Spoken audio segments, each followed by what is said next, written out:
हाँ जी बेटा, वाहिगुरू जी का खालसा वाहिगुरू जी की फतेह। So in the last lecture beta we have done the difference between adsorption and adsorption. So after that we will do the next topic, that is positive and negative adsorption. ठीक है।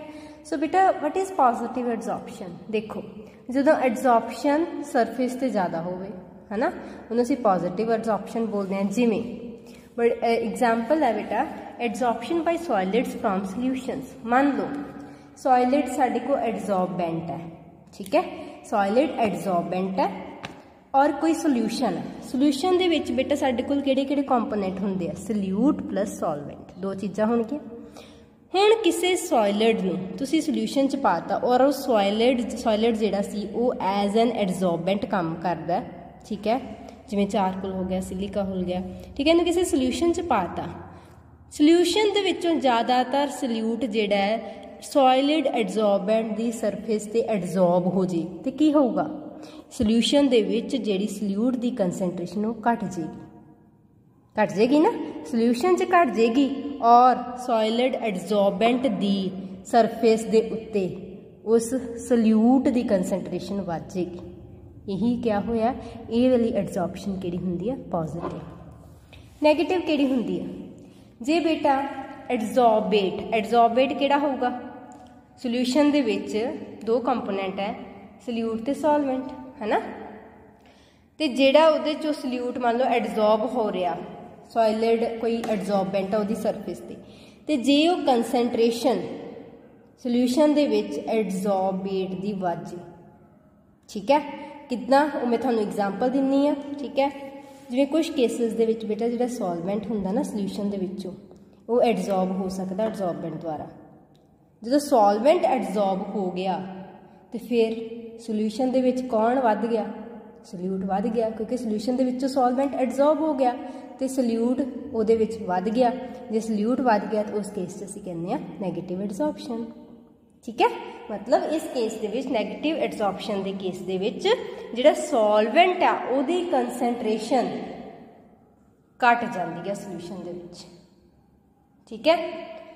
हम देखो जिवें simply बेटा तुहाडे कोल beaker है, इहदे विच कोई भी सोल्यूशन है, ठीक है, सोल्यूशन है तुहाडे कोल, तुसीं इत्थे सॉलिड एडजॉर्बेंट पाया, उहदा मान लो एक मॉलीक्यूल है, इहदी सरफेस दे उपर अगर तुहाडे कोल सल्यूट मॉलीक्यूल्स एडजॉर्ब हो गए, आ सोल्यूशन है ना, सोल्यूशन च दोनों ही आ, सल्यूट प्लस सॉल्वेंट, ठीक है, आ हो गया तुहाडे कोल एडजॉर्बेंट सॉलिड जिहड़ा बाहरों पाया तुसीं। हुण एडजॉर्बेंट की सरफेस ते अगर तो सल्यूट के पार्टिकल्स एडजॉर्ब हो गए तो सोल्यूशन दे विच किहदी कंसनट्रेशन घट गई, सल्यूट की कंसनट्रेशन घट गई, सॉल्वेंट की वध गई उस हिसाब नाल, ठीक है, क्योंकि लिक्विड पोर्शन ज़्यादा बाहर है। पर अगर सल्यूट या सॉल्वेंट विचों सॉल्वेंट के मॉलीक्यूल्स इहदी सरफेस ते एडजॉर्ब होने शुरू हो गए, फिर सोल्यूशन की कंसनट्रेशन वध जूगी, क्योंकि सल्यूट तक सोल्यूशन दे विच ही रहा ना, सल्यूट एडजॉर्ब नहीं होया, सो इसकी कंसनट्रेशन बढ़ जाएगी, उस केस से असीं बोलते हैं नैगेटिव एडजॉर्प्शन। क्लियर बेटा, एग्जाम्पल्स है पॉजिटिव ते नैगेटिव दियां। पॉजिटिव एडजॉर्प्शन वो केस आंदा जो कंसनट्रेटर सोल्यूशन लैने तुसीं पोटैशियम क्लोराइड का और उन्होंने शेक करदे तुसीं गड चारकोल दे नाल, ठीक है, बट अगर उहदा तुसीं डिल्यूट सोल्यूशन लोगे उन्होंने शेक करोगे उस नैगेटिव एडजॉर्प्शन हो।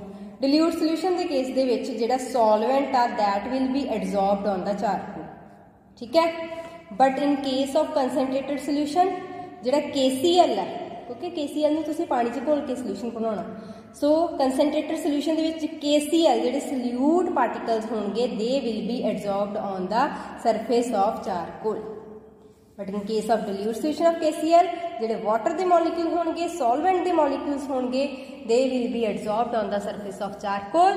If solvent molecules or water molecules get adsorbed on the surface of charcoal, then automatically the solute, which is potassium chloride, its concentration in the solution will increase. Okay, so next is beta mechanism of adsorption, ठीक है।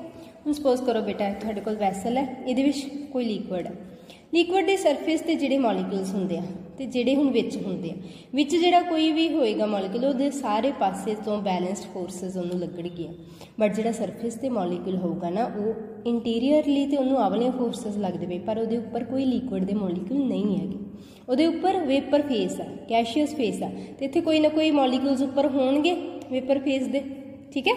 सो वो मॉलीक्यूल्स उत्ते pressure exert करनगे इस surface के उपर, ये तुहानूं पता है।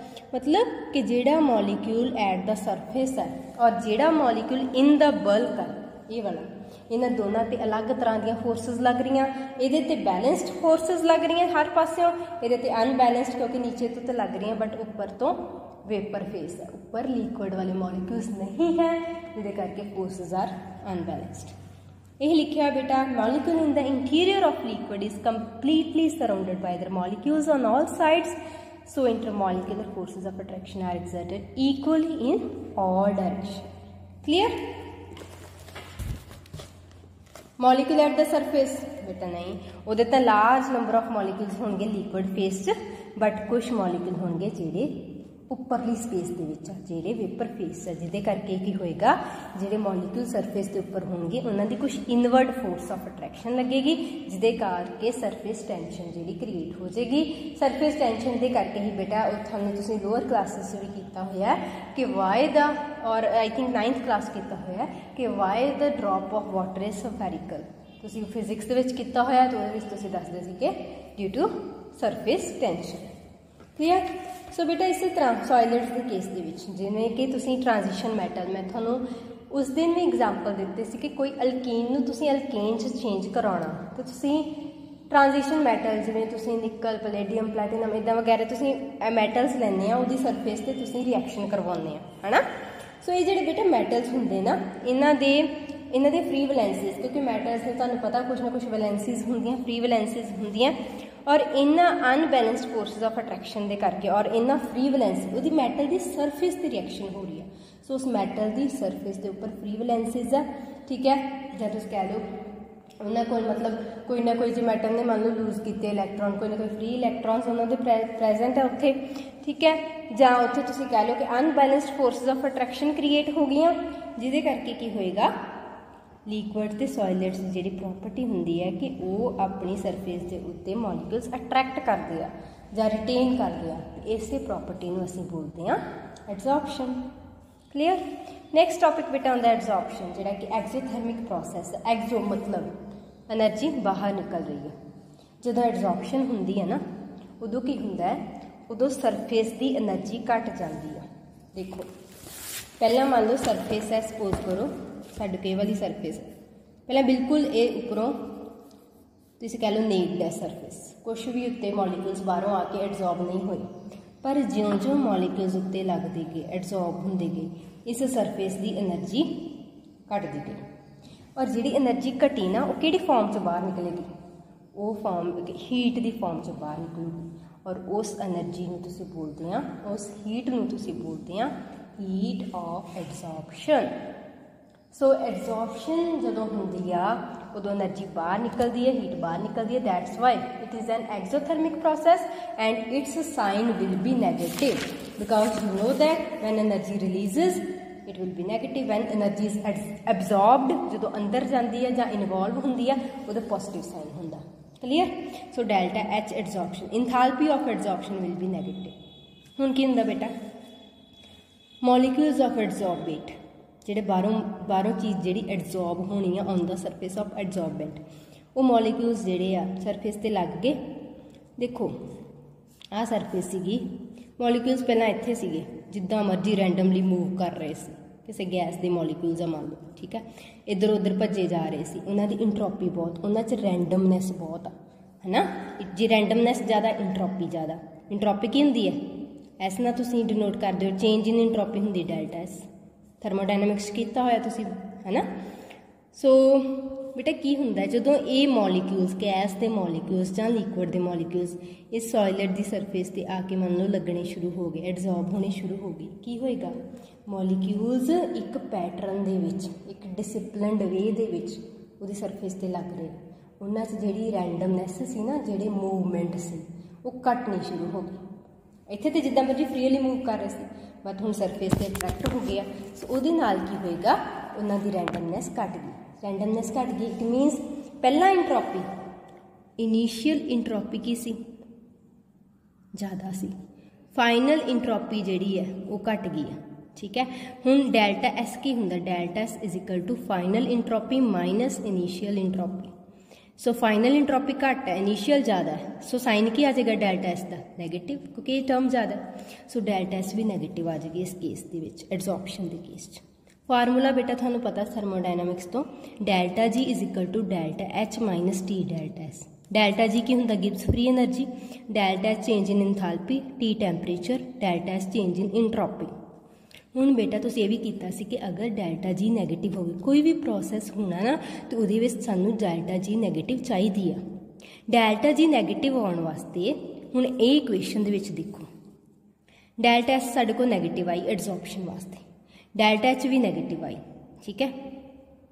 पर डेल्टा जी तां ही नैगेटिव हो, हुण देखो डेल्टा एस नैगेटिव आ, टैंपरेचर तो पहला negative sign, negative negative positive हो गया, ये चीज़ आ टर्म सारी पॉजिटिव हो गई। डेल्टा एच तो नैगेटिव ही आ, पर बेटा देखो delta H minus T delta S negative कदों होगा, इफ आ जिहड़ी चीज़ वड्डी होएगी दैन दिस टर्म।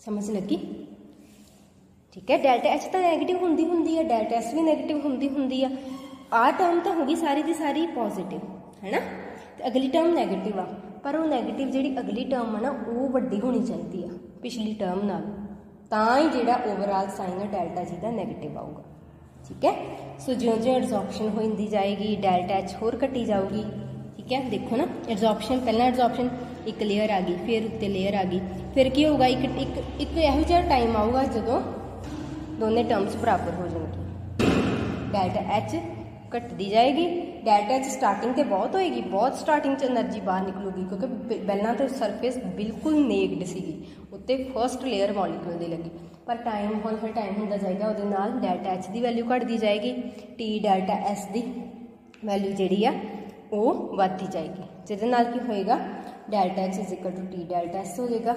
उहदे नाल की होएगा जदों दोनों टर्म्स बराबर हो गई, तुसीं ये फार्मूले च पुट करोगे ना, डेल्टा जी क्या आएगा, 0 आएगा। उस कंडीशन में तुसीं बोलते हैं एडजॉर्प्शन इक्विलिब्रियम। क्लियर बेटा इत्थे तक? So that was all about today's lecture. In next lecture we will discuss a new topic. Thank you.